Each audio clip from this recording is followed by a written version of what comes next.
Welcome to The Late Show, everybody. I'm your host, Stephen Colbert. You know,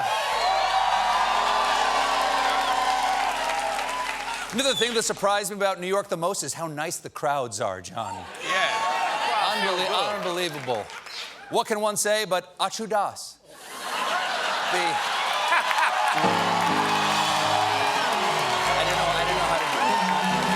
didn't know how to do it. Was that close? Is that close? Is it close? Is it close? The opening arguments wrapped up today in Donald Trump's impeachment trial, and it's about damn time. Senators are exhausted from hours of not listening. John Roberts is so checked out, he replaced himself with a carpool lane sex doll. I'll give you all the latest in tonight's Don and the Giant Impeach. They're trying to impeach the son of a bitch. This is, of course, an historic day. And CNN was on top of all the most important news, like, as the trial began today, Senator Mitt Romney was spotted with a glass of chocolate milk on his desk. Following up with this exclusive, Romney made short work of his chocolate milk, finishing the entire glass by about 1:20 Eastern Time, after which a page promptly removed it from his desk. Then the president's lawyer said something about impeachable offenses, but I didn't catch most of it because I was working on my sources to find out if Romney's milk was whole or 2%. Anyway, arguments are done as of 3 o'clock today. Okay, the defense rested, okay. All that's left is all the arguing, mostly about witnesses. Mitch McConnell doesn't want any.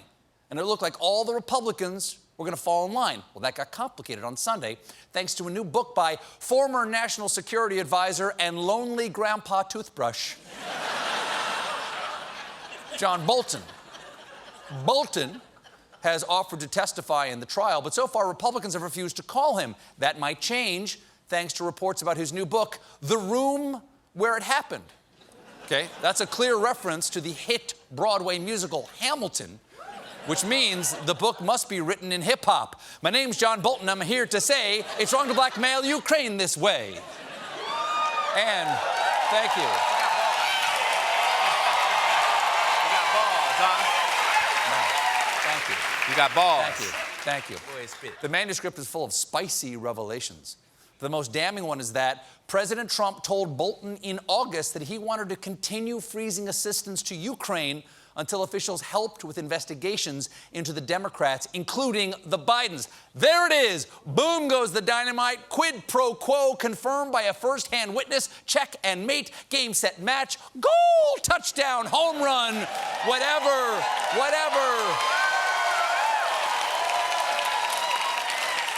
Whatever you yell at the end of a water polo match, I'm so wet. My Speedo is the smallest. Bolton claims that the leaks have nothing to do with boosting the sales of his book, but people are suspicious, especially considering the quotes leaked the same day the Amazon product page for the book went live. Oh, how cash-venient. Now we know how to get Trump's people to tell the truth. Give them a product to promote. Mick Mulvaney, come on my show, and I will play a clip from your new Disney movie, Frozen Military Aid. Quid pro quo, quid pro quo. Now, the book...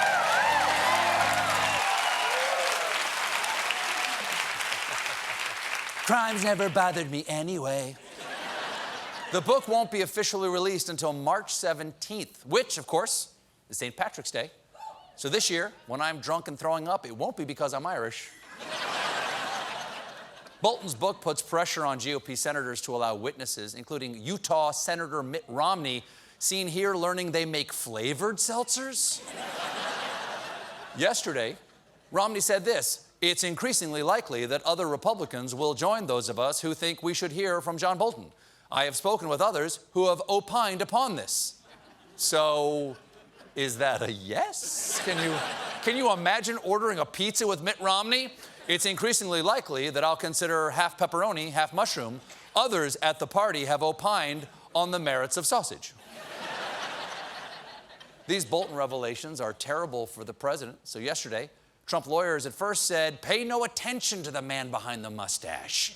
But eventually, that which was once Alan Dershowitz tried this brilliant defense. Nothing in the Bolton revelations, even if true, would rise to the level of an abuse of power or an impeachable offense. Well, if it doesn't matter that Trump did it, why have you wasted so much time and energy arguing that he didn't do it? Honey, I swear to God, I never slept with Janine. Also, can we agree that monogamy is for penguins? But I don't hear Morgan Freeman narrating our sex. But that would be nice. But the Ukraine scandal wasn't the only bombshell in Bolton's upcoming book. It turns out that Bolton was concerned that Trump did favors for autocratic leaders. Just concerned? That's it? It's like your doctor saying, all right, your blood pressure's normal. I am concerned about this arrow sticking out of your heart. I would take it out, but I'm going to wait till I finish writing my book about it. Trump isn't the only one John Bolton implicates in his book. He also names Secretary of State and angry baby bird Mike Pompeo. But Pompeo can make himself look guilty all on his own. Listen how testy he got during an interview with NPR's Mary Louise Kelly for All Things Considered. Change of subject. Ukraine. Do you owe Ambassador Marie Yovanovitch an apology?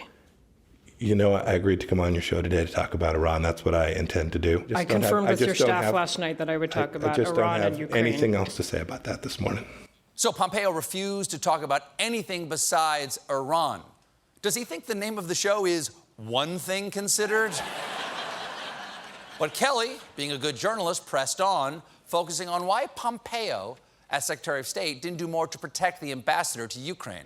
Sir, respectfully, where have you defended Marie Yovanovitch? I've defended every single person on this team. I've done what's right for every single person on this team. Can you point me toward your remarks where you have defended Marie Yovanovitch? I've said all I'm going to say today. Thank you. Thanks for the repeated opportunity to do so. I appreciate that. That's pretty sarcastic. I'd love to see one of Pompeo's thank you cards. Thank you. Dear Nana, thank you for the repeated opportunity to wear a homemade sweater. So glad you continue to live. Mike. Now,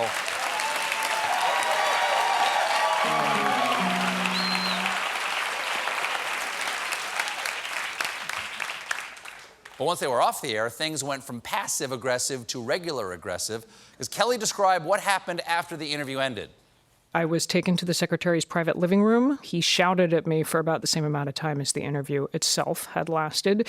He was not happy to have been questioned about Ukraine. He asked, do you think Americans care about Ukraine? He used the F word in that sentence and many others. I don't think Pompeo understands the real issue at all.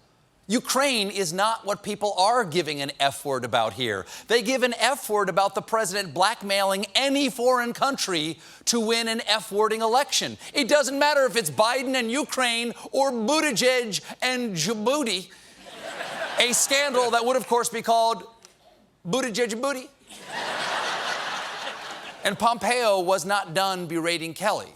He asked if I could find Ukraine on a map. I said yes. He called out for his aides to bring him a map of the world with no rating, no countries marked. He did what? First off, why does Mike Pompeo have unmarked maps at the ready? Is he the Secretary of State or an 8th grade social studies teacher? Or does he do this to reporters a lot because he needs help filling it out? Oh, that's Ukraine? Great. Okay, that's Ukraine. Okay, then what's the long dangly one below Alabama? Also, blue is water and green is land, right? I know. I just want to make sure that you know. Super condescending and infuriating, but Kelly was game. I pointed to Ukraine. He put the map away. He said, people will hear about this. Oh, people heard about it. On radio that was both national and public. Now, Pompeo,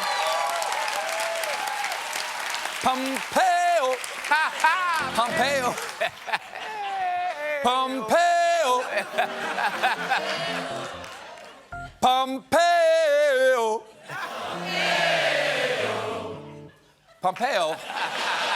It's just fun. I love that. It's just fun. You gotta get it in. Pompeo got some flack for his bizarre bullying.